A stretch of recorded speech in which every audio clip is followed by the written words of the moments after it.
სახელმწიფო უსაფრთხოების სამსახური BBC-ს საგამოძიებო ფილმთან დაკავშირებით მოქალაქეების დაბარებას განაგრძობს. დღეს ცნობილი გახდა, რომ სუსმა გამოკითხვაზე ექიმი გიორგი ჩახუნაშვილი, მისი შვილი პედიატრი დავით ჩახუნაშვილი, საერთაშორისო გამჭვირვალობა საქართველოს დირექტორი ეკა გიგაური, საიას იურისტი თამარონიანი და ასევე პროტესტის აქტიური მონაწილე მიხეილ ზაქარეიშვილი დაიბარა, რომელიც კოტე ჩახუნაშვილის სამედიცინო კვლევაში მონაწილეობდა. უმეტესობა მკითხვებზე პასუხისგაცემა მაგისტრი მოსამართლის წინაშე ამჯობინა. სასამართლოდან გამოსულმა დავით ჩახუნაშვილმა თქვა, რომ მკითხვები ექიმების ჯგუფის მიერ ჩატარებულ კვლევასთან დაკავშირებით დაუსვეს და დაინტერესდნენ იყო თუ არა აქ საუბარი ნივთიერება კამიტზე. ჩახუნაშვილის თქმით, მას შთაბეჭდილება დარჩა, რომ გამომძიებლებს კვლევა წაკითხული არ ჰქონდათ.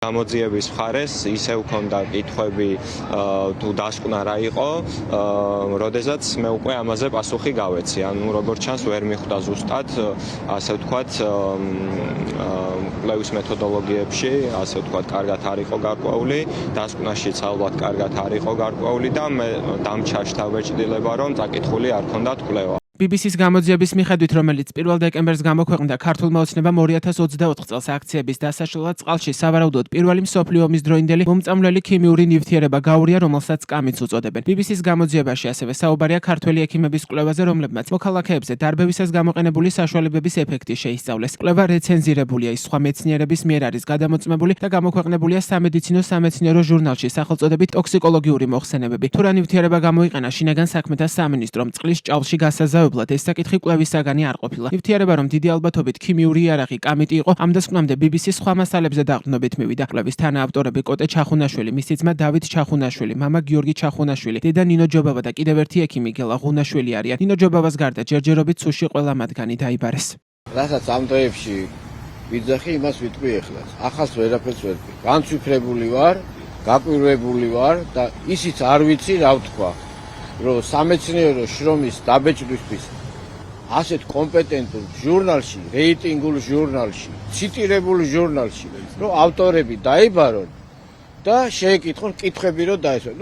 ეს ნიშნავს, რომ როგორ ვთქვა, უმეცრების იმის იქით არის. ამ შრომაში არის კლინიკური შრომა. ეს არის სიმპტომების აღწერა და ზუსტად ეს მოხდა იმიტომ, მე ხა ქებას ვერ დავიწყებ იქ ვინ რა გააკეთა. იმიტომ რომ შემდგომში ეს იყოს გათვალისწინებული და თავიდან იყოს აშორებული ის მძიმე შედეგები, რაც შეიძლება ამ სიმპტომის კლინიკური სიმპტომის გამოვლინებას მოყოლოდა. საერთაშორისო გამჭვირვალობა საქართველოს დირექტორი ეკა გიგაური და საიას იურისტი თამარონიანი BBC-ს საგამოძიებო ფილმის რესპონდენტები იყვნენ. ონიანის თქმით, მისთვის გაუგებარია რატომ დაიბარეს, რადგან დასმული კითხვები ძირითადად იმ ინტერვიუს შინაარსის დადასტურებას ეხებოდა, რომელიც მან BBC-ს მისცა. რაც შეეხება ეკა გიგაურს, ის ფილმში ქართველი ხალხის წინააღმდეგ ოცნების რეპრესიულ პოლიტიკაზე საუბრობს. საერთაშორისო გამჭვირვალობა საქართველოს აცხადებს, რომ გიგაურის გამოკითხვაზე დაბარება ძლიერ ეჭვს აჩენს, რომ სუსის მიზანი არა ჭეშმარიტების დადგენა, არამედ უფლებადაცვით ორგანიზაციებზე ზეწოლის გაძლიერება.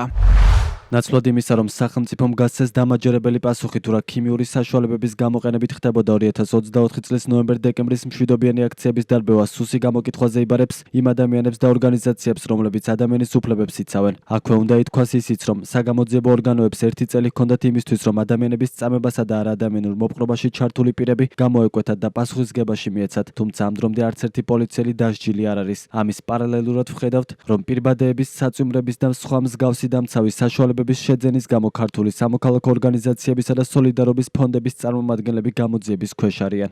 მიხეილ ზაქარეიშვილი, რომელიც კოტე ჩახუნაშვილის სამეცნიერო კვლევაში მონაწილეობდა, სახელმწიფო უსაფრთხოების სამსახურში გამოიკითხა. გუშინ ზაქარეიშვილმა Facebook-ზე დაწერა, რომ ჩახუნაშვილის კვლევაში თავადაც მიიღო მონაწილეობა და სულ შეუძლია თამამად დაიბაროს. დაიბარეს ჩემი Facebook პოსტის გამომეტი არანაირი ინფორმაცია არ ჰქონდათ, რა ტიპის კვლევაში მიიღო. თვითონ არის რომ კვლევის შედეგებიდან არც ვიცი დიდი კვლევის შედეგებში. ამ კითხეს რა კვლევა იყო, რა ტიპის სამეცნიერო გამოკვლევები ჩამიტარდა, ვინ ჩამიტარა კვლევა და რა შედეგები მოყვა და პრინციპში არაფერი განსაკუთრებულ ინფორმაციას არ ჰქონდა. იმიტომ რომ არც ქონია იმის შემდეგ რაც კვლევები დასრულდა, იმის მე კომუნიკაცია არ ჰქონია კვლევის ავტორებთან, ამიტომ რაღაც განსაკუთრებული ინფორმაცია ვერ მივაწოდებია. გუშინ შევეცადე რომ რაღაც წამომეკიდებინა სუსი და წამოეკიდებინა. სახელმწიფო უსაფრთხოების სამსახურს BBC-ს მასალასთან დაკავშირებით გამოძიება სისხლის სამართლის კოდექსის 333 და 319 მუხლებით აქვს დაწყებული, რაც სამსახურებრივი უფლებამოსილების გადამეტებას და უცხოეთის ორგანიზაციისათვის სტრულ საქმიანობაში დახმარებას გულისხმობს.